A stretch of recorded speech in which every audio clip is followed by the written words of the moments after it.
Comment savoir si tu es toxique pour les hommes? 6 exemples.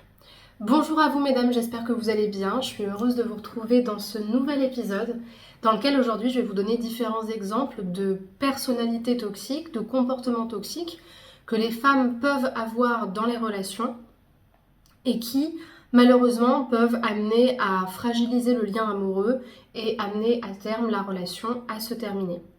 Pour les personnes qui ne me connaissent pas, je me présente, je m'appelle Chloé Mercart, je suis coach certifiée, maître praticienne en programmation neurolinguistique et en hypnose ericksonienne et praticienne également en speed hypnose. Depuis 2019, je vous accompagne à vous libérer de la dépendance émotionnelle en vous apprenant à vous aimer plus pour que vous soyez plus épanouie et plus heureuse dans vos liens amoureux. Si vous n'êtes pas encore abonné, je vous invite à le faire maintenant en cliquant sur le bouton s'abonner et en activant bien la cloche des notifications pour recevoir tous les prochains épisodes qui arrivent chaque jour.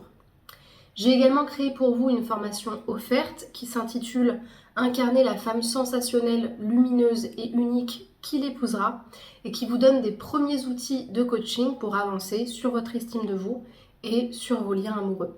Donc pour pouvoir vous la procurer, je vous invite à aller dans la description de la vidéo, à cliquer sur le deuxième lien qui est proposé et à remplir le formulaire pour la recevoir directement par mail.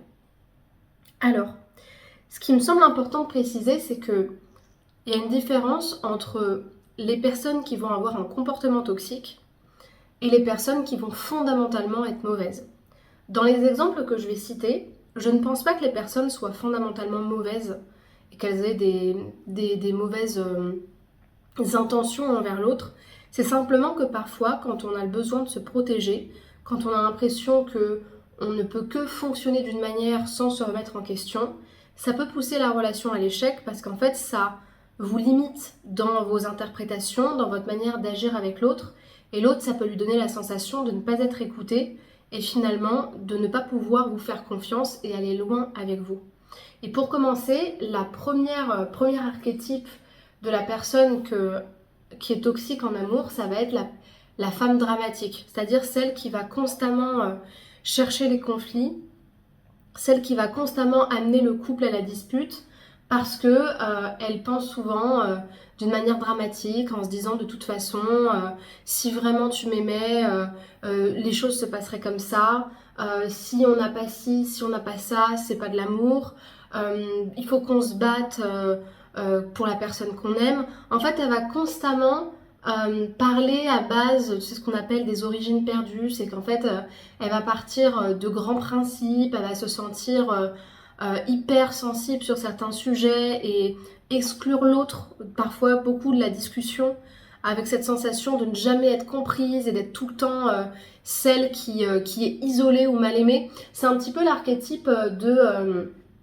si tu m'aimais vraiment, tu agirais comme ça, ou de toute façon tu ne me comprends pas. Il y avait Les Inconnus qui avaient fait un sketch très connu sur ça, avec justement les inconnus qui se déguisaient en femmes et qui disaient mais si seulement tu m'aimais, tu ferais ci, tu ferais ça, si un homme me correspondait, il serait comme ci, il serait comme ça, mais en même temps il serait pas comme ça. C'est vraiment le principe, c'est drama à fond, sensation de vivre à travers un scénario toujours catastrophique. Et en fait, à un moment donné, c'est épuisant pour l'autre parce qu'en fait, il n'a pas son mot à dire et que quoi qu'il fasse, de toute façon, c'est jamais bon. Deuxième archétype, c'est l'archétype de la femme qui contrôle l'autre. Donc celle qui veut tout maîtriser, qui n'accepte jamais que son partenaire prenne des décisions sans elle ou qu'il prenne des décisions autres qu'elle. Elle veut toujours avoir raison, elle veut toujours avoir le dernier mot. Elle sait constamment ce qui est le mieux pour elle ou pour la relation. Et au fond d'elle, ce qu'elle pense, c'est je ne serai sécurisée que si l'autre suit ce que je veux et que s'il agit à ma manière et comme je le souhaite. Ça, c'est impossible de maintenir une relation saine avec ce fonctionnement-là. Pour moi, c'est un petit peu fonctionner comme une célibataire en étant en couple, en fait. C'est attendre que l'autre se comporte comme on le veut, parce qu'on a décidé que c'était la meilleure chose, sauf qu'à aucun moment on prend l'autre en considération et on espère que l'autre suive. À un moment donné, il va suivre, mais jusqu'à un certain point, ça va l'épuiser et s'il se respecte, il partira. Troisième archétype, la jalousie incarnée. Donc ça, c'est la nana qui est constamment inquiète, jalouse, sans raison valable. Elle se dit souvent pourquoi est-ce qu'il a rajouté telle fille sur Instagram, pourquoi il a aimé telle photo, il doit avoir quelqu'un d'autre.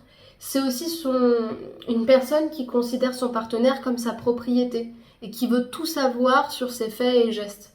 Donc elle se dit tout le temps, je dois savoir où il est à tout moment, il ne devrait pas avoir de secret pour moi. En fait, elle va constamment chercher d'une certaine manière à le contrôler, pas pour avoir raison, mais pour se rassurer émotionnellement. Et ça, c'est un gros problème, les filles, parce que en fait, ça ne regarde que vous. Ce sont vos insécurités et ce n'est pas à l'homme de porter sur ses épaules le poids de votre propre dépendance et de votre propre peur de le perdre. Ça vous regarde et malheureusement, en faisant ça, vous enlevez toute la complicité dans la relation parce qu'en fait, vous traitez l'autre comme un enfant alors que c'est vous, en réalité, qui avez un comportement qui n'est pas adulte. Je sais que c'est difficile, mais il y a des moyens de travailler sur ça. Le quatrième archétype, c'est la victime perpétuelle. Celle-là, elle est fatigante, elle peut vraiment être très très énervante parce qu'en fait, c'est une personne qui se place tout le temps dans le rôle de la victime.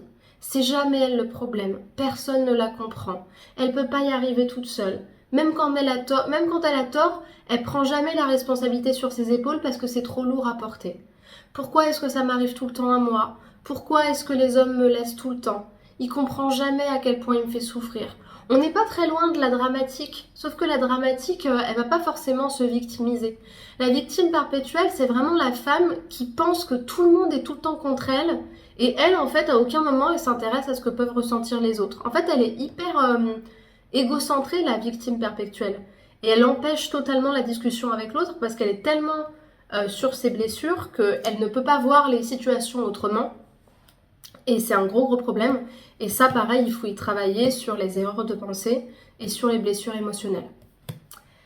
Le cinquième archétype, c'est la manipulatrice narcissique, hypercritique et égoïste. Alors elle a confiance en elle, mais elle veut tellement manipuler les autres que tant qu'elle trouve des hommes qui ne se font pas confiance et qui la suivent, elle aura tout ce qu'elle veut.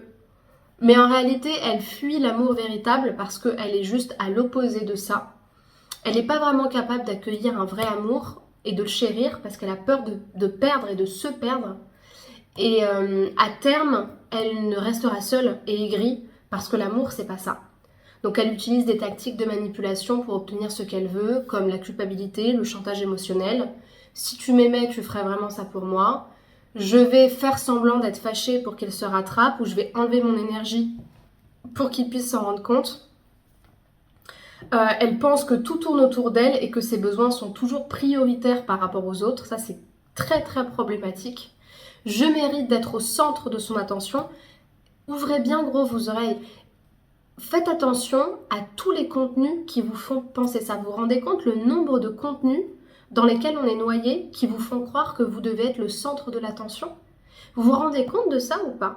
C'est-à-dire que nous, les femmes, on peut en avoir rien à faire des mecs qui on doit faire notre vie, mais par contre, eux, ils doivent être accros à nous. C'est du pouvoir, ça, c'est de la manipulation. C'est pas égalitaire. En fait, pour quelle raison est-ce que les mecs, ils devraient plus raquer que nous? Pourquoi est-ce que ce sera tout le temps à eux de se comporter comme des chiens? Vous voyez, c'est pas normal en fait, c'est pas ça l'amour. L'amour, c'est pas de mettre l'autre en prison et de dire de toute façon tu dois être obsédé par moi ou c'est que tu m'aimes pas. Et toi alors, t'es obsédé par moi, tu me cours après? Non, c'est pas ça l'amour, c'est la liberté. C'est le fait de penser à l'autre, mais d'avoir d'autres choses auxquelles penser également. Il doit comprendre que mes problèmes sont plus importants que les siens. Bah oui, parce qu'il doit me prendre en charge. Mais moi, par contre, ces problèmes, je les lui laisse. Donc elle trouve tout le temps des défauts chez son partenaire, elle ne manque pas une occasion de les souligner, tu ne fais jamais rien de bien, tu dois t'améliorer sur tel et tel aspect, mais par contre, elle n'accepte pas qu'on lui dise quoi que ce soit. Et comme on l'a dit, elle est égocentrée, elle ne pense qu'à ses propres désirs et ignore ceux de son partenaire. Il doit s'adapter à mon rythme, je sais ce que je veux, peu importe ce qu'il en pense. Donc en gros, c'est soit tu me suis, soit tu crèves. Bah ça, c'est bien quand vous êtes célibataire, mais ça ne fonctionne pas en couple, à moins que vous trouviez une personne en souffrance à manipuler. Et enfin, le 6e archétype toxique, vous le savez que c'est très toxique, c'est la personne qui est dépendante émotionnellement, qui s'attache tellement à son partenaire qu'elle attend qu'il comble tous ses besoins. On se rapproche vraiment de la victime perpétuelle. Donc je ne peux pas être heureuse sans lui, il doit être avec moi, quoi qu'il arrive. Si vous savez que vous êtes dans l'un de ces archétypes, mesdames, je vous invite à y travailler avec un thérapeute. Donc moi, par exemple, vous savez que c'est ma spécialité depuis bientôt 5 ans. Et ce que je peux vous dire, c'est que tous ces comportements-là sont sous-tendus par des blessures qui sont spécifiques. Et si vous n'avez pas les outils spécifiques pour travailler dessus, ça va être compliqué de pouvoir le changer.